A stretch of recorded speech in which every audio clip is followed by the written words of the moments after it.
मध्य प्रदेश की राजनीति की जब भी बात होती है तो सिंधिया परिवार का नाम सबसे पहले जुबान पर आ जाता है। कहा जाता है कि सिंधिया परिवार को किंग मेकर बनना पसंद है, लेकिन किंग नहीं है। इसलिए उसकी 3 पीढ़ियां सूबे के 3 बार मुख्यमंत्री बन सकती थी, लेकिन नहीं बनी। पहली दफा डीपी मिश्रा की सरकार, फिर अर्जुन सिंह की सरकार के समय और कमलनाथ सरकार गिराने के दौरान ज्योतिरादित्य सिंधिया मुख्यमंत्री बन सकते थे, लेकिन नहीं बने। देखिए एक रिपोर्ट।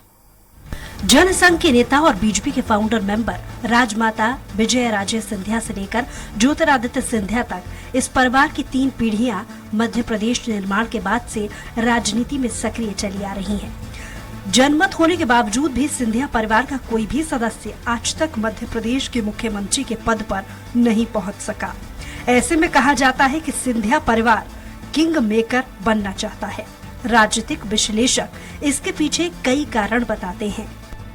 ये सिंधिया परिवार जो किंग मेकर है, इसकी ये एक खासियत कह लीजिए या कमजोरी कह लीजिए कि राज्य की राजनीति को अपने नियंत्रण में तो रखना चाहते हैं, लेकिन सीधे उसका नेतृत्व नहीं करना चाहते, क्योंकि उसकी अपनी कठिनाइयां हैं।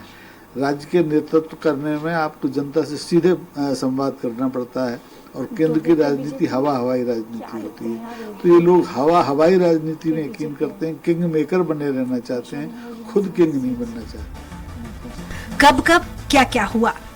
राजमाता सिंधिया ने नहीं संभाला राजनीतिक पद।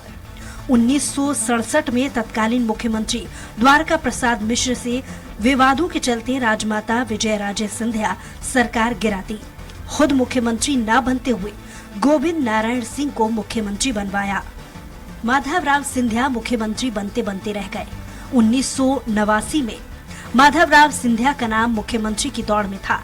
ये लगभग तय माना जा रहा था कि माधवराव सिंधिया ही अगले मुख्यमंत्री होंगे, लेकिन अर्जुन सिंह इस्तीफा देने को राजी नहीं थे। कांग्रेस में गुटबाजी के चलते माधवराव सीएम बनते बनते रह गए और अंततः मोतीलाल वोरा को सीएम का पद सौंपा गया। इसके बाद 1993 में भी माधवराव सिंधिया का नाम मुख्यमंत्री की दौड़ में आगे था, लेकिन फिर गुटबाजी के चलते सिंधिया के विरोधी दिग्विजय सिंह मुख्यमंत्री बन गए। 2019 में ज्योतिरादित्य सिंधिया ने कांग्रेस पार्टी का दामन छोड़ दिया। अपने समर्थक विधायकों समेत ज्योतिरादित्य सिंधिया ने पार्टी से इस्तीफा दे दिया।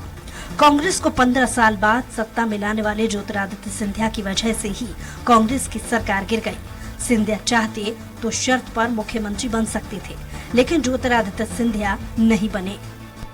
सिंधिया परिवार के पारिवारिक मित्र भी मानते हैं सिंधिया परिवार ने चाहकर भी मुख्यमंत्री नहीं बने हैं, क्योंकि 4 ऐसे मौके थे तब सिंधिया परिवार की 3 पीढ़ियों का व्यक्ति मुख्यमंत्री बन सकता था, क्योंकि ये फैमिली किंग मेकर बनना चाहती है। ये लोग देश की राजनीति करने में ज्यादा उत्सुकता रखते थे बनस्पत प्रदेश की राजनीति करने में, इसीलिए वो शायद प्रदेश की राजनीति में उतनी मात्रा उन्होंने स्वयं नहीं दिखाई, लेकिन देश के लिए उन्होंने तमाम लोगों ने काम किया।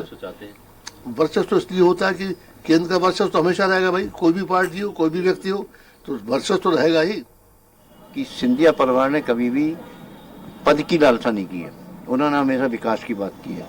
राजमाता सिंधिया जी से लेकर अगर आज हम ज्योतिरादित्य सिंधिया जी की बात करें, कैलाशवासी महाराज माधवराव सिंधिया जी ने जिस समय कुछ नहीं, उस समय उन्होंने मालनपुर जैसे इंडस्ट्रियल एरिया का डेवलपमेंट किया, ट्रिपल IIT इंस्टीट्यूट लाए। यानी कि चाहत कभी नहीं रखी, उन्होंने जनता के काम करने की चाहत रखी। अब ज्योतिरादित्य सिंधिया केंद्रीय राजनीति में है। वे केंद्रीय नागरिक और उड्डयन मंत्री हैं। हालांकि प्रदेश की राजनीति में वे अभी भी सक्रिय भूमिका में नजर आ रहे हैं। ज्योतिरादित्य सिंधिया समय समय पर प्रदेश की जनता के बीच उनके मुद्दे उठाते हुए दिखाई देते हैं। फिलहाल बीजेपी के ऐसे कई नेता रह चुके हैं कि शिवराज सिंह चौहान ही उनका सीएम फेस है, लेकिन बीच बीच में ज्योतिरादित्य सिंधिया के नाम की भी चर्चा होती रहती है। ऐसे में देखना दिलचस्प होगा कि क्या सिंधिया परिवार को कभी मध्य प्रदेश की सत्ता नसीब हो पाएगी। ग्वालियर से विनोद शर्मा की रिपोर्ट।